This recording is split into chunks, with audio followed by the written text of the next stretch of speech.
I'm going to be doing a little bit more content about the amount that I have to do, the barriers I have to climb in order to play the sport I love. So one of the main things I have to do with my latex allergy is put everything into a bag. This is for Friday, the first game. Latex banding on the top. So I have Tegaderm to cover that. And then I use a different respirator for rugby and for everyday life. My rugby one is tighter, so that when my face gets all sweaty, it doesn't slip. Got the filters, and then we're yellow for the first game, and then my hair cover. For the games 2 and 3, we're going to be in green jerseys. Thankfully, the league has allowed me to wear the same undershirt to minimize latex.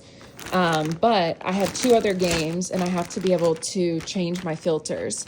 So as you can see, like, this is a lot of planning, because if I make a mistake, it's deadly. And the amount of executive functioning that is required with a latex allergy, I think my ADHD is cured.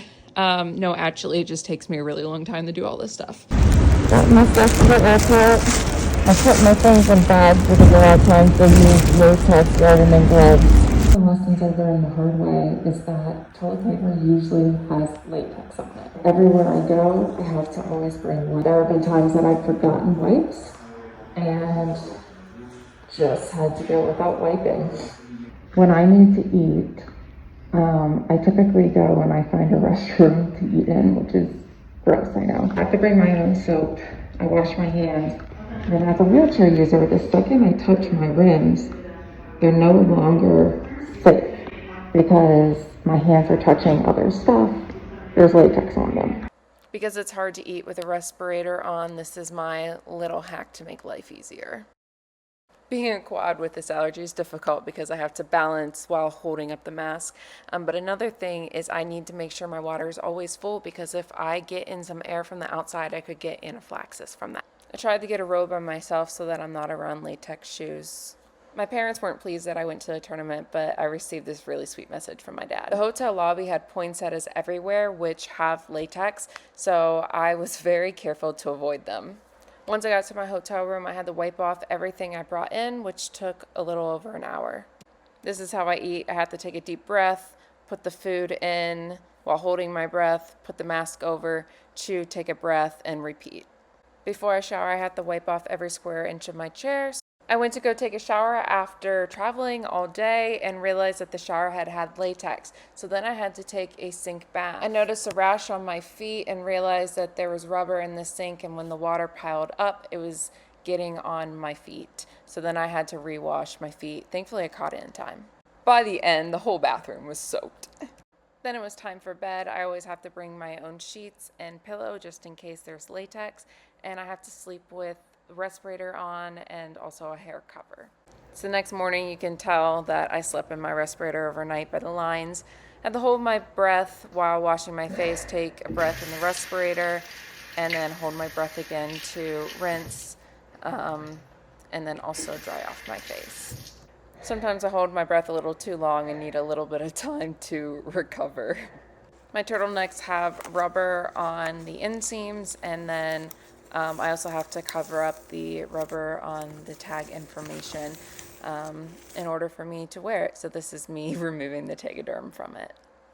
Brushing your teeth is already difficult as a quadriplegic, but adding on having to hold your breath and then pick back up the respirator to breathe again, it just makes it a whole nother level complicated. And I can't brush my tongue while I'm brushing my teeth because otherwise I accidentally get in too much air. So like there's a lot of strategy that goes into brushing your teeth with the latex allergy.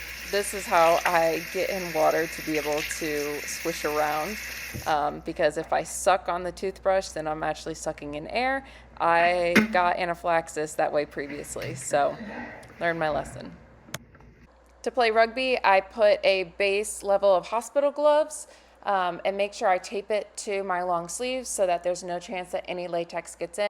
The first game is over, so I have to clean my mask again, change the filters, and then I have to thoroughly wash down my face as well as my glasses. And I usually check and see all this black stuff afterwards Yeah, right there.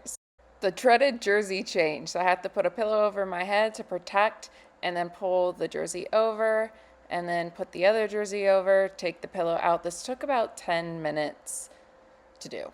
After playing games on that Friday from 9 a.m. to 6:30 p.m., my roommate and I had to pack up all of our stuff and switch rooms with my teammate who had a bathtub instead of just a straight shower, so then I could use that faucet in order to bathe. I then hand washed both of my jerseys and my pillowcase. You can see my rash from touching the latex while washing them. Again, had to cover the rubber with Tegaderm.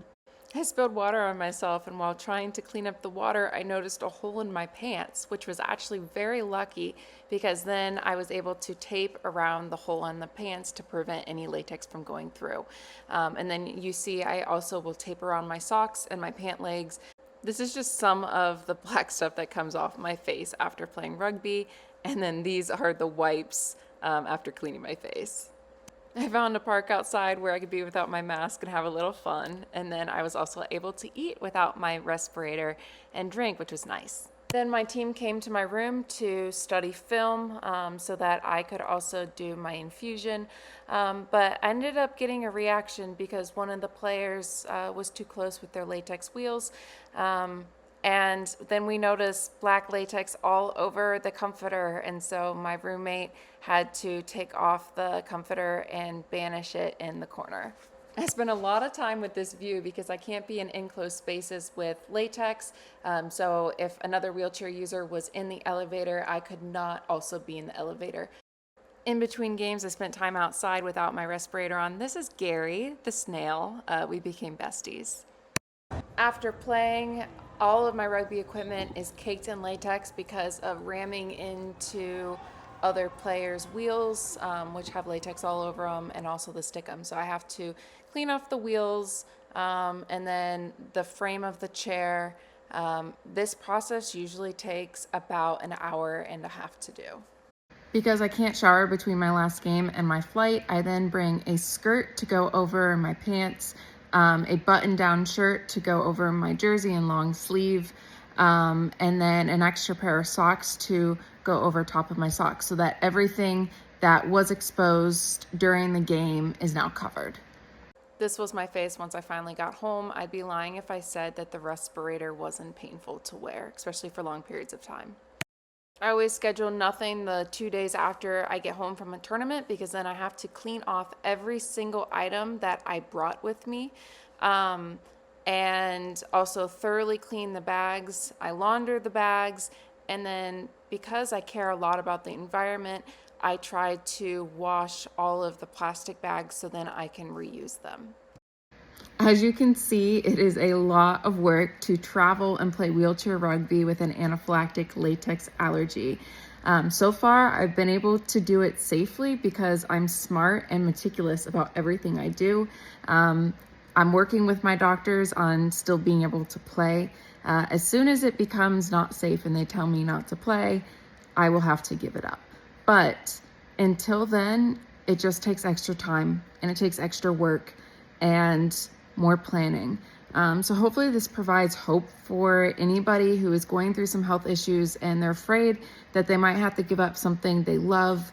As long as your doctors deem it safe, keep doing it. It just might be extra work. But if you love it, then it's worth it.